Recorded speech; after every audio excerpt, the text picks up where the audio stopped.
25শে December আমরা করেছিলাম কামরাঙা মাখার পিকনিক। আমাদের পাশেই একটা গাছ আছে, মাত্র 2 টাকা পিসের বিনিময়ে গাছ থেকে তুমি নিজের পছন্দের মতো টাটকা কামরাঙা পেড়ে খেতে পারবে।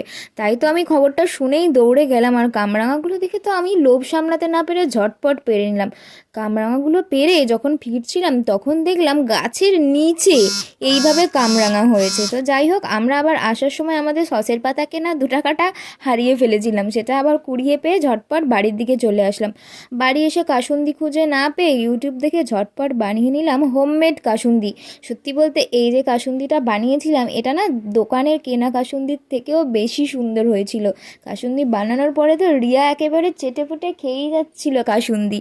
তো তারপরে আমরা মাঠের মধ্যিখানে একটা প্লাস্টিক পেতে রোদের মধ্যে বসে গেলাম ঝটপট করে কামরাঙাগুলো মাখতে। সত্যি বলতে এই শীতের দুপুরে এরকম যদি তাজা কচি কামরাঙা হয় আর তার সাথে যদি হোম